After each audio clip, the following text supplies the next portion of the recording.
Alright, so this is another deck builder session on Xeno MTG, and today we're going to be going through a deck that is really close to my heart because it's really great in Classic and it's not very expensive to build, which is, I mean, always a bonus in a world of, you know, $800 decks and things like that. This one runs about maybe 20-25 on like mtgotraders.com, and only about 46 or 47 in the paper edition of the game. So either way, it's a great deck to have, and it does win really easily, and I'll show you how. So the first part of this deck that I really like is obviously the Squadron Hawk. Now, I mean, these are just such great cards.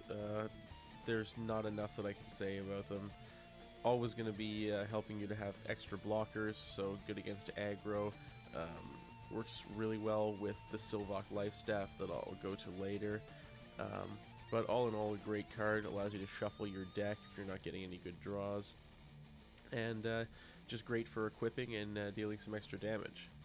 Now, we've also got the Sunspear Shikari, which kind of is a watered down version of the Knight of Meadowgrain, and the reason that I have it here is just to have extra life gain creatures, because there's so much equipment in this deck and it's such an equipment heavy deck that and being type 1, you have all the really great equipment from the older sets, Mirrodin and Darksteel and stuff like that.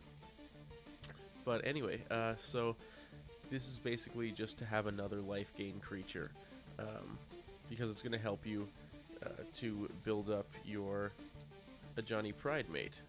And this is great because any life gain event is going to put a +1/+1 counter on it that you control, of course. So whether that be 3 creatures attacking, you're going to get 3 +1/+1 counters on him, or when you've got the Soul Attendant, basically anytime another creature enters the battlefield, going to get the 1 life and the +1/+1 counter on him. So that's the reason that they're in there. Basically make it a little bit easier to stay in the game, of course, because especially if the opponent has an aggro deck, because you're just going to be gaining incredible amounts of life. So yeah, then we have the Knight of Meadowgrain. Personally, this is probably my favorite creature in Magic right now. Just such a great creature for such a low cost. Another one of my favorites is Garrick's Companion, and Knight of Meadowgrain can take it out, so it's nice to have in the deck just for some great life gain, first strike, great as a blocker or an attacker. And once again, we'll be going towards building up the Ajani Pridemate's +1/+1 counters. Now, that's not the main strategy of the deck at all. That's actually the secondary strategy. The main strategy with this deck, and the one that it usually wins with, there's actually another video on my channel of a battle that I had winning with this deck in about 4 turns. That's the Kor Duelist. Incredible creature for a cost of 1, especially with such low costing equipment. We're going to be able to have that double strike effect very, very quickly, usually on turn 2. Ideal opening hand is Kor Duelist and Bonesplitter. With that, you've got 6 damage on turn 2, and there's very little people can do to answer to that, unless of course they've got burn deck or they're going to do some sort of creature kill. Now, as for the equipment, the main shining point of the deck, you've got the Grafted Wargear, which is great in this deck because there are so many low-costing creatures that it's not really going to matter if somebody destroys the Grafted Wargear and sacks your creature, because you're just going to be able to bring another one out, especially if you're putting them on Squadron Hawks. You'll always have an extra one in your hand, at least an extra 3, and it's just great to just keep putting them out and getting them equipped with this to do some damage and just chunk away. I find in Classic Type 1, there's not as many flyers as there are in some of the Type 2 decks. Maybe that's just my experience, but a lot of people were focusing more on groundwork there, so it's nice to have the Squadron Hawk, especially early on, and Grafted Wargear to do some damage, or to just put it on the Kor Duelist and chunk away for 8. The Sword of Body and Mind is just in there for I guess, aesthetic purposes. I really love this sword. I'm not going to put a bunch of them in. That would ruin the whole point of this deck being a cheap deck. But just a fantastic card, especially against green aggro and some of the annoying blue spells that are causing you to, you know, bounce back your permanents and stuff like that. Of course, they could just do it to the sword, but it's nice to have that, and to also have the green wolf tokens. Usually, I use this more against an aggro deck because I can pull out more wolf tokens if I'm using a flyer, especially because most aggro decks aren't flyers. So it's nice to constantly have another blocker available. So we already went through the Bonesplitter. The Accorder Shield, I like this just because you can drop it early on, and then whenever you have that 3 mana, you can basically make your Kor Duelist especially have some extra defense on him, some extra toughness, and in doing that, if he's already got the Bonesplitter, I mean, that's just going to be gravy. But you'll basically make him so that he can't be fireballed, or well, he can be fireball. I mean, lightning bolt. Excuse me. He can't be lightning bolted and destroyed. So that's nice. I mean, obviously they can use 2, but I don't think they want to use 2 of them just on one of your creatures, especially because you have so many of them anyway. Next off, I used to have 4 Leonin Scimitars in this deck. Absolutely great card, but the reason I dropped them is because I like to have the extra life gain effect. So with so many low costing creatures and basically being weenie creatures, putting this on some of them and having them intentionally block larger creatures and die is a good way to further level up or put +1/+1 counters on your Ajani Pridemate. So it's nice to have those in there. And then just, of course, some basic planes over here. Let's go to the sideboard. I have the Argentum Armor, once again, kind of just like a for fun type of thing.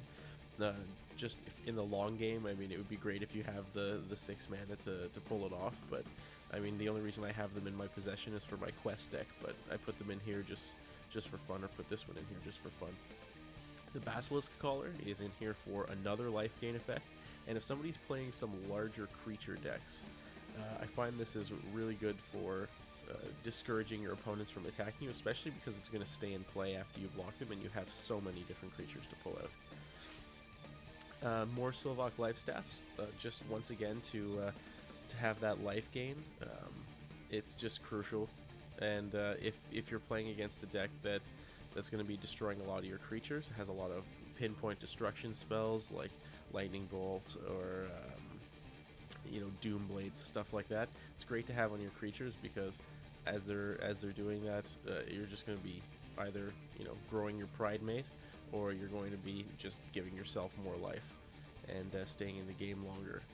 We've got the Whispersill Cloak, mainly for those pinpoint removal type decks, burn decks in particular, because you're just going to make your creatures impossible to target for lightning bolts and stuff like that, which is great because especially for your Kor Duelist, usually he's going to only have 1 toughness, so it's great to have that on him to have some extra defense there, and basically make it so that you're chipping away at them for the double strike damage and they can't do anything about it. Now we've got the Skyhunter Skirmisher, also for aggro decks. I like to put these in place of the Sunspears, just because, like maybe take out 3 Sunspears and 1 Attendant or 1 Squadron Hawk, and just for aggro decks, because it's going to be doing 2 damage to the lower cost creatures that they're going to have, so they're going to be discouraged from attacking you. And also, if you get something like the Bonesplitters or something like that onto it, it's going to basically make the game end faster and have you win a little bit faster, especially against aggro, because once again, they don't have that many flyers.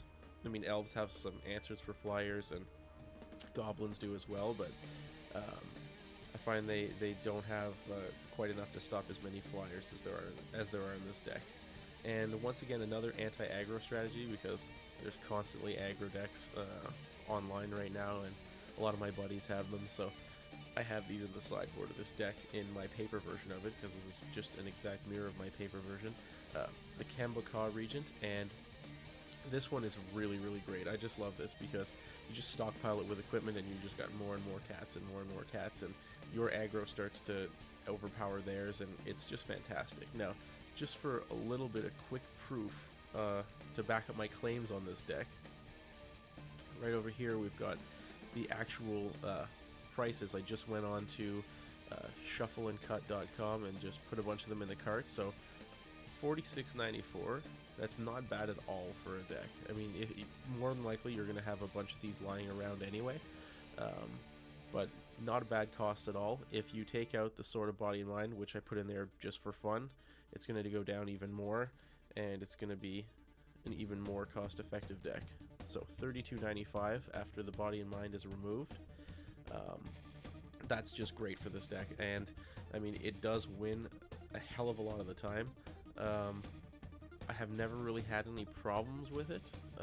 Obviously there's going to be losses and everything like that involved, but it has always done really, really well, and it remains one of my favorite decks, and I play it all the time, and I hope you found it fantastic as well, and hopefully you'll go purchase one yourself. Anyway, this has been Xeno MTG on another deck building session.